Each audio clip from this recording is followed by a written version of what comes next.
Her true story from Tennessee. My son and daughter-in-law left me at the airport with no money. They didn't know I was on my way to meet my lawyer. You know what, Mom? We only bought you a one-way ticket. The return trip? You'll figure it out. That was what my daughter-in-law said as she rolled her designer suitcase into the first-class lane. She didn't even glance back at me.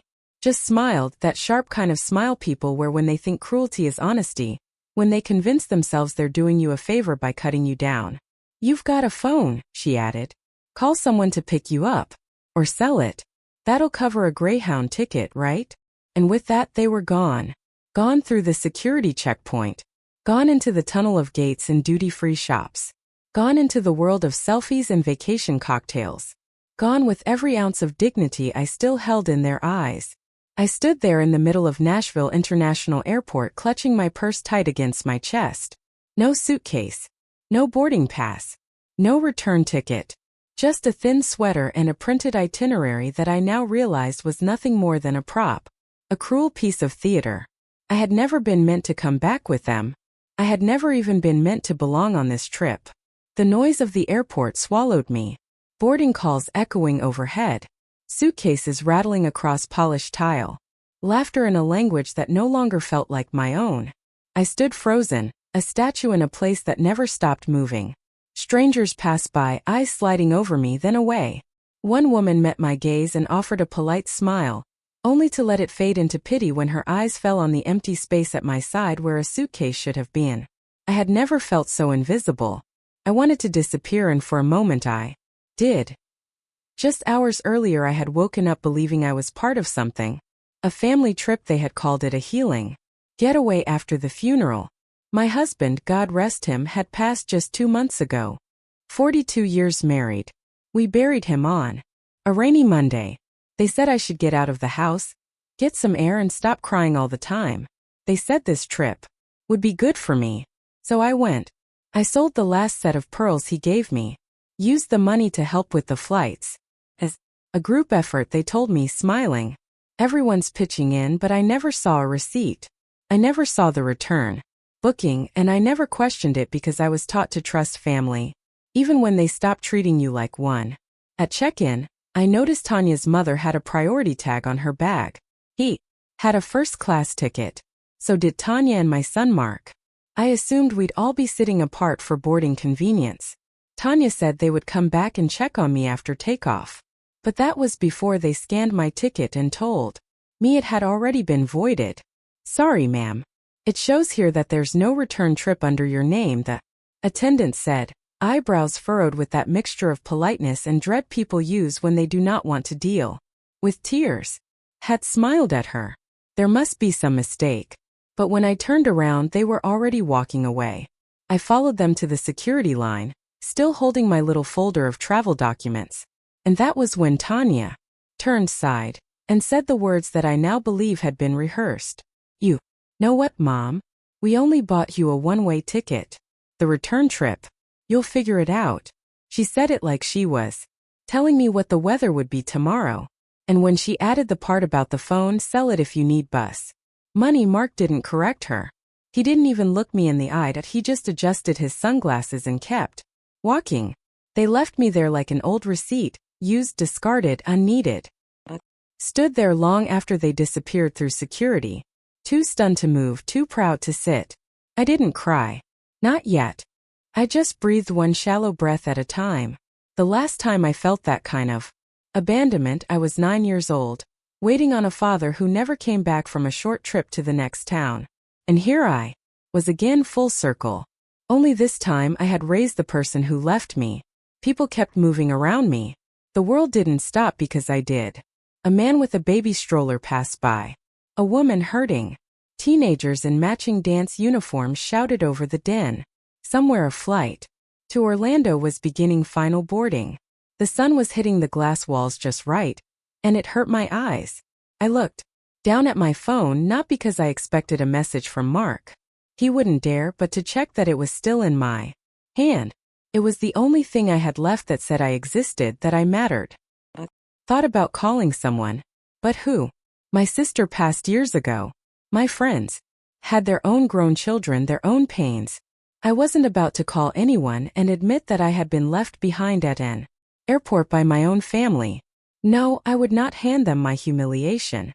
Instead, I took a deep breath, walked over to the nearest bench, and sat down with my back straight and my chin high.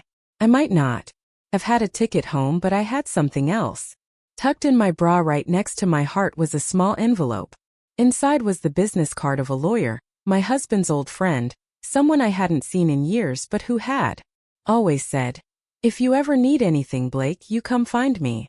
And now I would, because I might have been left with nothing. But that didn't mean I had nothing left to do. Grief does not knock when it arrives. It doesn't ask to come in, crashes through the front door and sits in your favorite chair like it's always belonged there. That was what it felt like when Jake passed. Not sudden but complete. One moment he was there humming off key in the kitchen, asking where I'd hidden the cinnamon, and the next he was slumped in the hallway, the mug of coffee still warm in his hand. A stroke, they said, massive, irreversible, final. We had been married for 42 years. 42 years of routines and rituals, of fights that ended with quiet forgiveness, of shared looks across rooms when no words were needed, of raising a son and losing a pregnancy and trying again, of watching life unfold in the shape of each other's laugh lines. He died on a Tuesday. It rained that morning. Not the kind of rain that makes you rush inside, but the kind that soaks into the bones without you realizing it. I remember standing at the kitchen sink, hours after they took him, watching droplets slide down the window like they were trying to find their way home. I didn't move. I didn't cry. I just listened to the sound of everything being quieter than it had ever been. The days that followed were a blur of casseroles and condolences. People I hadn't seen in years brought flowers and stories, most of which I was too numb to absorb. The funeral was short. Jake never liked being the center of attention. He used to say, "If anyone cries at my funeral, make sure they bring a mop." I tried not to cry, but I brought tissues anyway. After the service, I went home alone to the house we built together. The bed felt too big. The rooms echoed differently. His slippers were still under the nightstand. His toothbrush sat beside mine like nothing had changed, as if grief wasn't a thief but just a shadow, polite enough to knock before stealing everything that mattered. The weeks crawled by. Some days I didn't leave the house. I'd sit in the chair he loved most and try to remember the exact way he laughed when something was really funny, that belly-deep chuckle that made his shoulders bounce. I tried to remember how he looked at me when I came into a room. I tried to remember who I was before I became the widow. And then, one morning Mark came by. He hugged me light and distracted and said, "Mom, I was talking to Tanya and we think it'd be good for you to get away for a bit." Away? I repeated. "Yeah, just a short trip," he said. "To clear your head. We're thinking of taking the kids down to Florida for spring break. You should come. Could be nice." Tanya nodded beside him. "I'll practice sympathy. Just to breathe a little. Change of scenery. Don't you think Jake would want that for you?" Felt like someone opened a window. I hadn't been out of Tennessee in over 5 years. The thought of sand between my toes, of sun on my shoulders, of not waking up to silence. It stirred something I thought was long gone. "Are you sure?" I asked. "Of course," Tanya smiled. "Your family." Family. I clung to that word like a life raft. Later that week I opened my jewelry box, the one I hadn't touched since the funeral.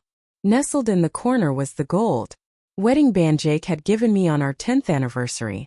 It wasn't expensive, but it was real gold he'd saved for months and surprised me on a Tuesday morning, sliding it onto my finger with a whisper. 10 more years, then 10 more. After that, I wore it every day until the day he died. Now I held it in my hand, felt its weight, its warmth, and then I let it go. I walked to the small pawn shop down the street and sold it. The man behind the counter looked surprised. "You sure, ma'am?" "I'm sure," I said, even as my throat tightened. I used the money to pitch in for the trip. When Tanya had mentioned everyone contributing, I assumed that included me, so I offered without being asked. It felt good to still be needed, to be included, to be more than just a photo in a frame. That night I cried alone in My room. Not just for Jake, but because for the first time in weeks I felt something close to hope. I packed my bag carefully. I placed a small framed photo of Jake in the pocket of my carry-on. I chose my softest sweater, the one he always said made me look classy as hell.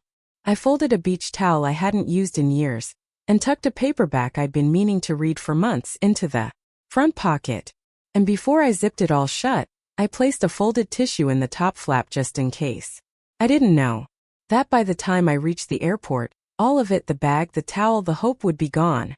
That the woman I had been while packing would not be the same woman left standing alone at gate B22. That I had not been invited out of love or grief or even pity. I had been included for convenience, for what I could give, not who I was. I see that now. But back then, in those days between the funeral and the flight, I believed in the story they told me. That I was still part of the family, that I was still wanted. I was wrong. There is a particular kind of silence that falls when you realize you are not part of the plan. Not forgotten, because forgetting implies accident. No, this is different. This is the realization that someone looked at you, considered you, and still decided you were disposable. It happened at the airline counter. "Ma'am, I'm sorry," the agent said politely, tapping at her keyboard. "There's no return flight booked under your name." I blinked. "I'm with my son's family. Monroe. The reservation should be under Monroe." She checked again, this time with a deeper frown. "I do see a Monroe group, but the return tickets are only for 6 passengers. You're not listed." She looked up at me with that rehearsed empathy they must practice in training, the kind that says, "I'm so sorry your life just cracked open, but I still have a line behind you." I felt my breath catch in my throat. There has to be a mistake. "We can check if there's a return flight available," she offered. "But it would need to be purchased separately." I didn't respond. I turned slowly, scanning the bustling terminal, and spotted Mark and Tanya near a coffee stand, laughing about something on her phone. I walked over, still holding my printed itinerary, the edges now damp from the sweat on my palms. "Mark," I said gently, "the agent says I don't have a return ticket. Can you check yours?" He glanced up, eyes darting, a flicker of discomfort flashing across his face before it was replaced by a half-hearted smile. "Oh, right. Yeah," he said, scratching the back of his neck. "We figured you might want to stay a little longer. Enjoy some peace and quiet." My heart paused. "What?" Tanya chimed in. "No pretense. We only bought you a one-way, Blake. Flights are expensive, and let's be honest, you've got plenty of time. You're retired, right?" "I thought this was a round trip," I said, voice thin, almost childlike. Tanya shrugged, sipping her coffee. "You're an adult. You can figure it out. You've got your phone. There's Wi-Fi. Or call someone to help. This is a vacation, not a charity drive." I looked at my son. "Mark." He didn't meet my eyes. "It just made more sense this way, Mom. We thought it'd be good for you to stay a few extra days. Maybe even see some friends." I didn't pack for more days. "Well," Tanya said, now checking her nails, "there are stores." I couldn't speak.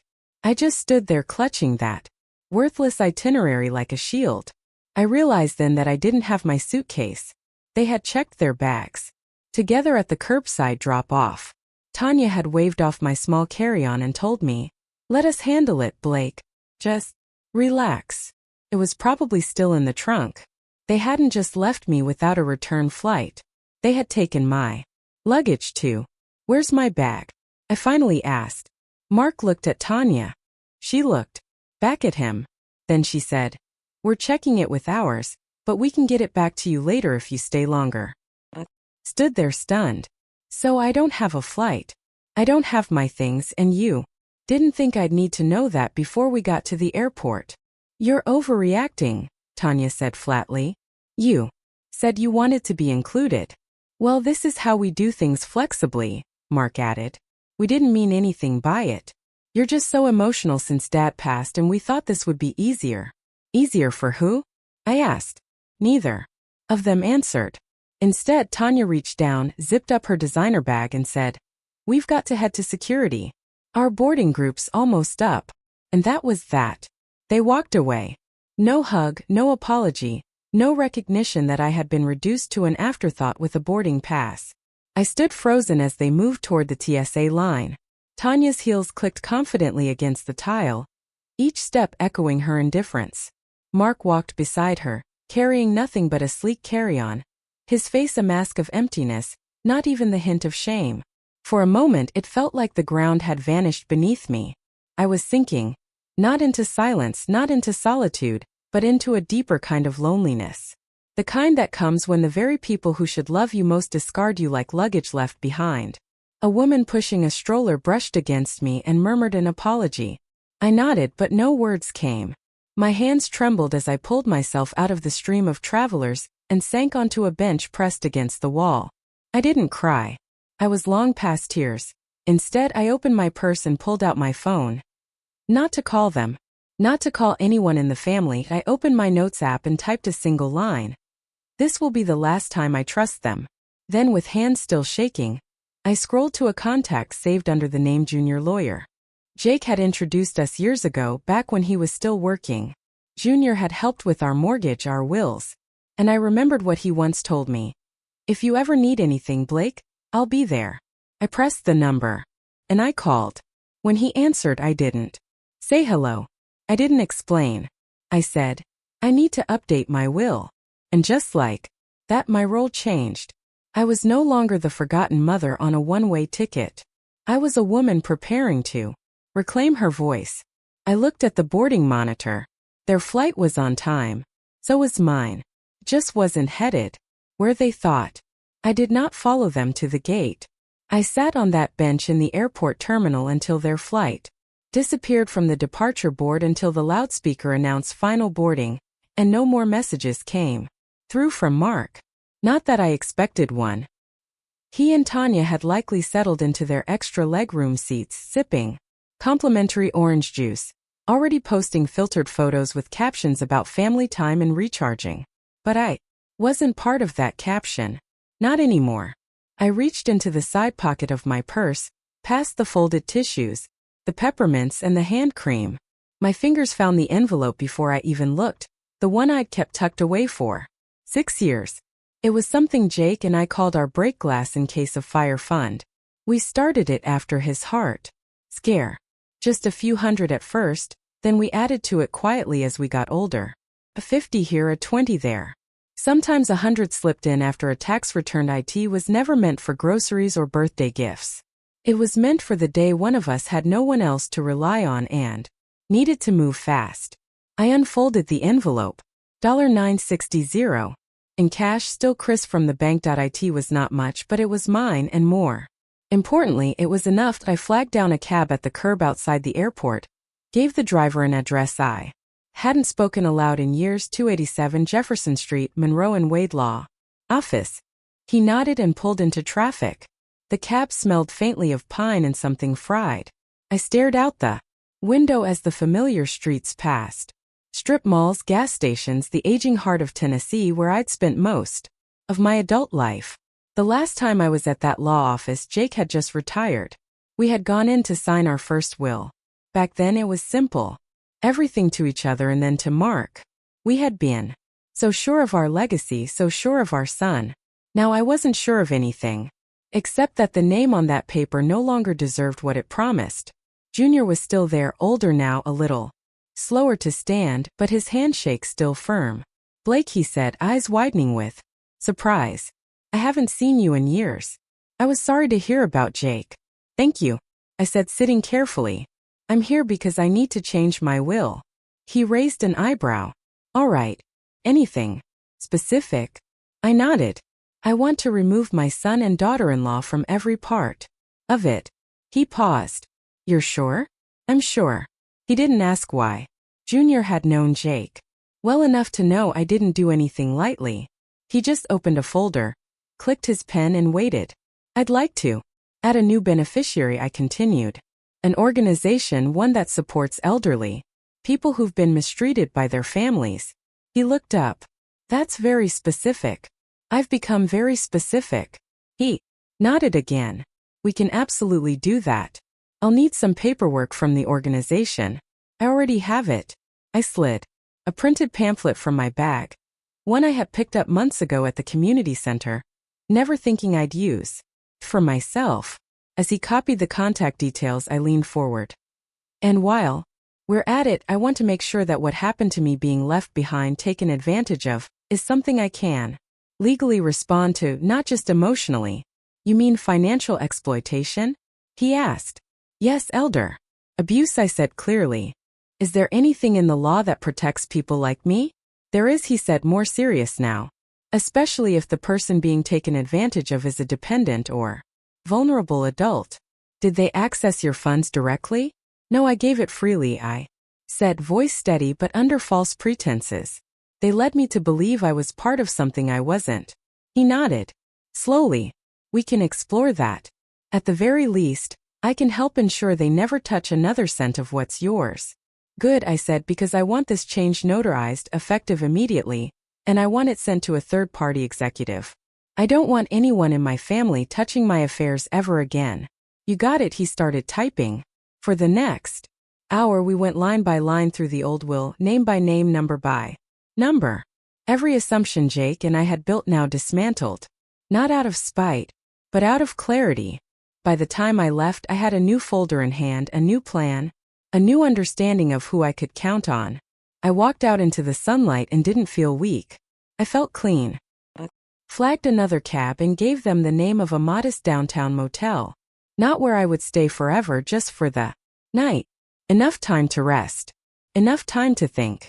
Enough time to remind myself that a woman with no return ticket is not a woman who's lost. She's a woman who has finally chosen her own direction. By the time morning light poured through the thin curtains of my motel window, the paperwork was done. Was official. My son and daughter-in-law were no longer part of my will. Their names, once written in confident ink on the lines labeled primary beneficiaries, were now erased, replaced not with anger, not with vengeance, but with something far more powerful. Intention. I didn't do it in a fit of rage, that I did it slowly, deliberately, carefully, because some choices aren't made in a storm. They're made in stillness. After you finally stop pretending the rain will pass.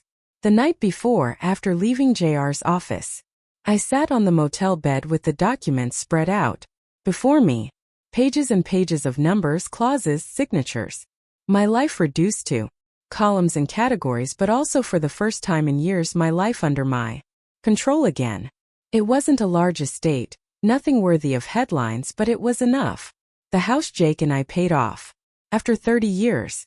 The farmland my father left me that we'd leased quietly for cattle grazing.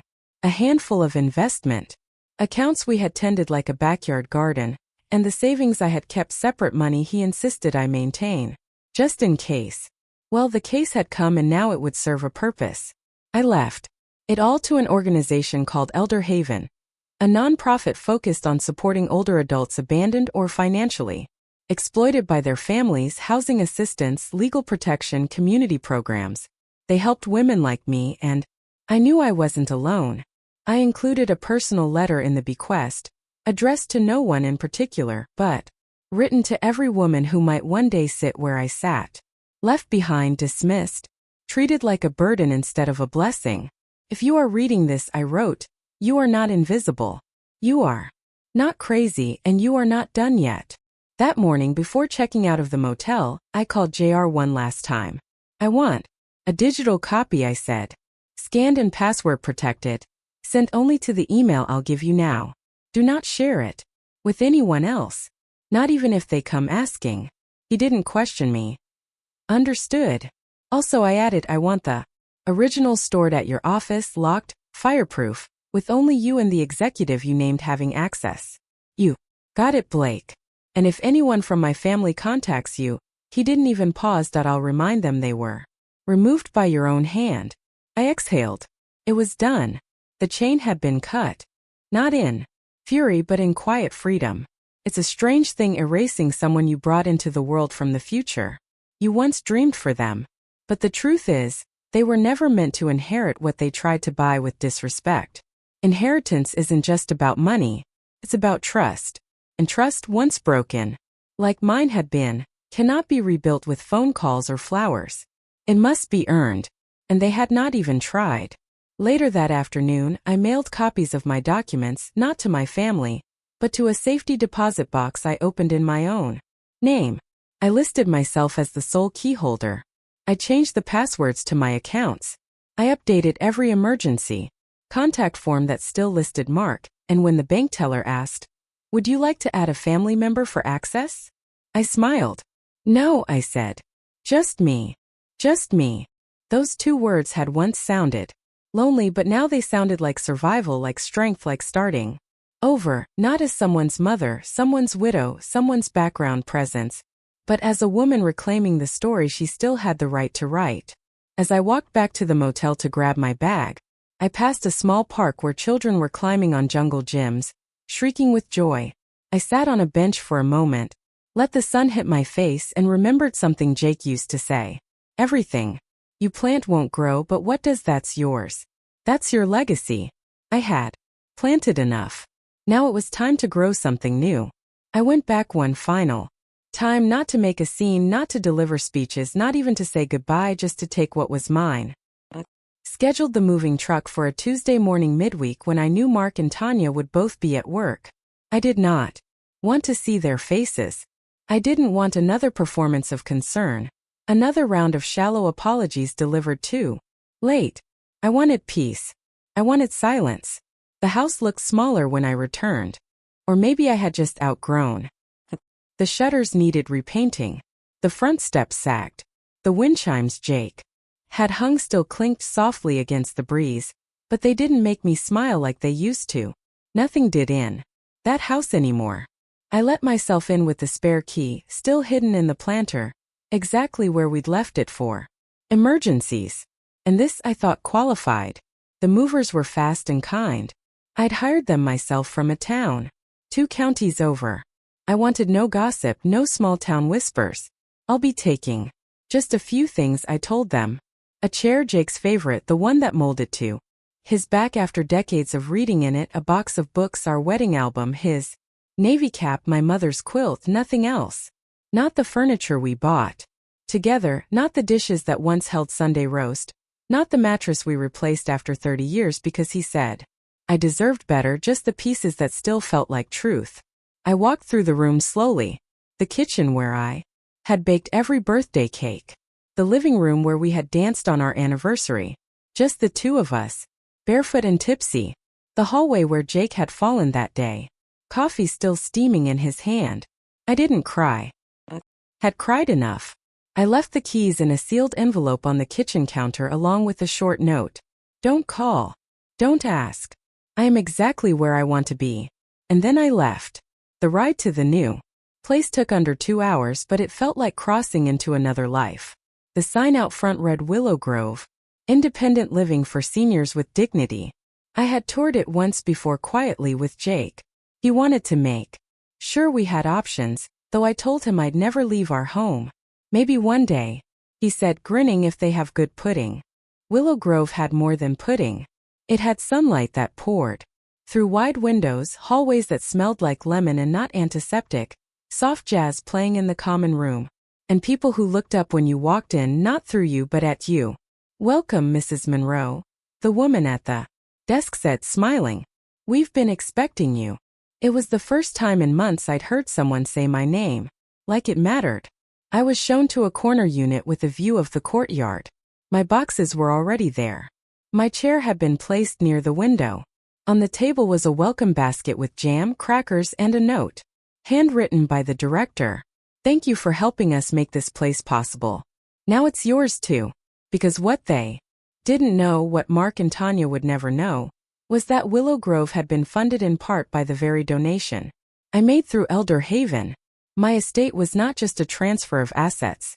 It was a quiet revolution.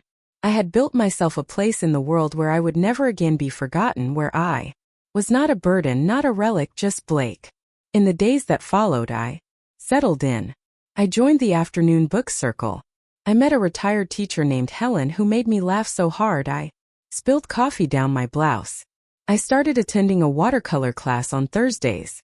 I even signed up to lead a workshop on letter writing, something I'd done with Jake every Sunday for years. The best part, at 5 p.m., Someone always came knocking to say dinner's ready. Not because they wanted anything, just because they wanted me. There was a seat with my name on it. And for the first time in a long time, I sat down without hesitation. Wasn't in the way. I wasn't tolerated. I was welcomed. The house I left behind was no longer my home, because home isn't where you store things. It's where you are wanted. And I was finally home. Took 6 months. 6 months of silence, 6 months of peace, 6 months of morning coffee in the sunroom at Willow Grove, of learning how to sketch birds in watercolor, of hearing my own name spoken with kindness and never followed by a sigh. 6 months of not looking back. And then it arrived, the day I had circled in red on my private calendar, the one pinned discreetly inside my armwire door. Notification sent. That morning JR emailed me with just one sentence. Letters have been delivered. As of 9 o'clock I didn't reply. I didn't need to. By 11 o'clock the phone started ringing. Mark 16 calls in one day, watched them come in one by one. The name flashing on the screen of my cell. A name I had once loved so fiercely it nearly unmade me. A name that now only triggered stillness. Calm. I didn't answer. Not the first call, not the third, not the 12th, not the one at midnight. There was no message left. Just rings and more rings, like the frantic pacing of someone who had finally realized the door was locked and they were no longer welcome inside. By the next morning the email came. Subject line: I'm sorry, Mom, but at least let us keep the garden. I opened. Not because I expected sincerity, but because I was curious. Curious how he would phrase it. Curious if he'd even understand what had been lost from Mark Monroe to Blake Monroe. Subject: I'm sorry, Mom, but at least let us keep the garden. Mom, I don't know what to say. Tanya and I got the letter from the lawyer this morning and I don't even know where to begin. We didn't think you'd actually go through with it. Look, maybe we were wrong. Maybe we didn't handle the airport thing right. Maybe we underestimated how hurt you were. Tanya says it wasn't meant to feel like abandonment. She just thought you'd prefer to stay a few extra days. I know that doesn't excuse anything, but this, Mom, this is serious. You've removed us from everything. The house, the savings, the land. Even the joint account we used for the kids' school fees has been frozen. I'm not saying we didn't deserve something, but you're cutting us out completely after everything, after all the years. At least let us keep the land. Behind the house, the garden. You know, the kids helped plant it. You know, it means something. We're not perfect, but we're your family. Can we please talk? Just one call. Just 5 minutes. Mark, I read it once, then again, and then I closed the laptop and sat back, letting the words settle. We didn't think you'd actually go through with it. That sentence alone told me everything I needed to know. They thought I was too old, too soft, too desperate to be included. They thought I would bark but never bite, weep but never walk away. They mistook kindness for weakness. And now they were shocked that the woman who once sewed buttons on their coats had the backbone to write them out of the story. But I had, and I would not undo it, because they hadn't just left me at an airport. They had left me behind in every way that mattered long before that. They had chosen comfort over care, convenience over compassion, performance over presence. And now they wanted land. For the garden. That garden they never once asked me to help water. The one Tanya posted about online as her sacred space, but never mentioned my name in once. They could have it in memory.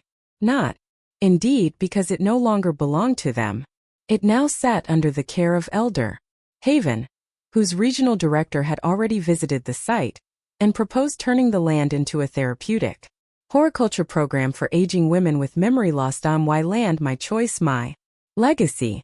At Willow Grove we had a small library.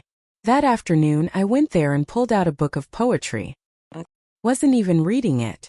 I just needed the weight of something honest in my hands. Helen, my new friend with a sharp tongue and soft heart, slid into the armchair beside me. You've got that look again, she said. What look? I asked. The one people wear after they've just told the world who they really are. I smiled. Maybe I have, she grinned. Good. That world needed to hear it. I looked down at the email on my phone one last time. Reread the closing plea, just 5 minutes. I thought about replying. One line, something clean, something true. Instead, I powered the phone off. Then I picked up my pen and wrote in my journal. Some things are inherited, others are earned, and some, like peace, are created from scratch. Let them wonder. Let them rage. Let them miss the sound of my voice when birthdays come and go. Because I would be here surrounded by people who didn't expect me to fund their comfort in exchange for their absence. Surrounded by names I chose, not those who used to belong, but those who still saw me. I didn't know anyone a conversation. I had already given them something better. Clear. Goodbye in a door that no longer opened. Some days now I forget what silence used to sound like. The sharp kind, the empty kind, the kind that sat with me in the house after Jake passed. After the casserole dishes stopped coming. After my own son stopped asking how I was holding up. The silence at Willow Grove is different. Here it hums gently. It waits for you. Does not shame you for resting or for remembering. I spend my mornings with the book club. 6 women and one soft-spoken man who brings crossword puzzles to share. We argue over plot twists, laugh too loud at scenes no one else would find funny, and drink tea with names none of us can pronounce. We belong to one another in the simplest way by showing up. In the afternoons I take gentle yoga in the courtyard. My balance is not what it used to be, but no one minds. The instructor always tells me, "You're stronger than you think." And for the first time in my life I believe it. I've taken up painting again. Something I gave up decades ago when life got busy. When Mark was young, when Jake worked late. My brush strokes are shaky. My colors too bold. But my heart swells when I step back and see something, anything, that I created just for me. One evening, while organizing some of the communal art supplies, a woman named Ruth looked at me across the table and asked softly, "Do you ever regret it?" She didn't specify what it was. She didn't have to. We all knew what she meant. I looked her in the eyes and said, "I regret not doing it sooner." She nodded. No more questions. That night I sat alone in my room. The window was open, letting in the breeze. On the table was a framed photo of Jake, the one I brought from home. The one where he's laughing with his whole face, eyes nearly shut, hands mid-vesture. I lit a candle for him. Not for grief, but for gratitude. "I'm okay," I whispered, more than okay. Then, after a moment, I added something I hadn't even known I needed to say. They thought I'd fall apart when they left me. They thought I'd panic, beg, chase after them. I leaned in closer, looking at his picture as if he were sitting across from me at the dinner table. "But you know what, love? They're the ones who lost something that day. Not me. They lost their way back because that's what they did, isn't it? They mistook silence for weakness. They mistook endurance for consent. They mistook my love for bottomless well they could draw from forever without ever pouring anything back in. But now I don't mistake myself for someone who owes anyone anything. Not Mark, not Tanya, not the grandkids who will one day ask why they don't know me and who will hear whatever version of the story their parents are bold enough to tell. That's not my burden. I know my truth. I lived it. I survived it. And more than that, I rebuilt from it. Here. I'm not just the old lady who paid for the trip. I'm not a financial resource. Not an inconvenience. Not a figure fading quietly in a corner. I'm Blake at Willow Grove. They say my name when I walk in the room. They save me a seat. They ask what I'm working on. They wait for my opinion in the book club before moving to the next chapter. They know when I prefer peppermint tea and when I want chamomile. They remember. They care. They see me. And I see myself. Not as a relic. Not as a story that ended when Jake passed, but as a woman who lived through the worst kind of betrayal, the kind that hides behind family smiles and came out with her name intact. Sometimes at night I walk the courtyard alone, hand resting on my cane, watching the light spill out from the community room windows. I think about the word legacy. How everyone wants to leave something behind. But maybe the most radical legacy isn't money, it's memory. It's the right to write the ending of your own story, even if you have to rip up the old script and start fresh. I did that. I chose new names to call family, new traditions to honor, new love to hold close. Not bound by blood but by presence, by choice. Because in the end, that's what family truly is. Chosen, cherished, kept. And when I blow out the candle each night, I smile.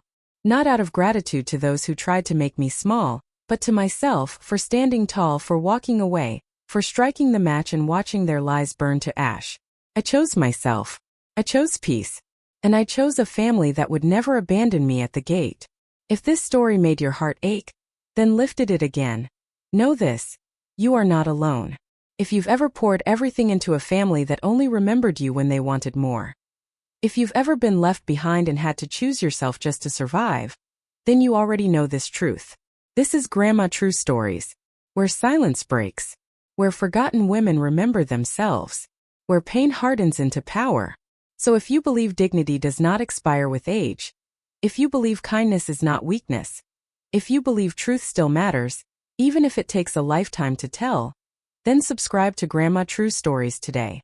Because when a grandma finally speaks her truth, the world listens.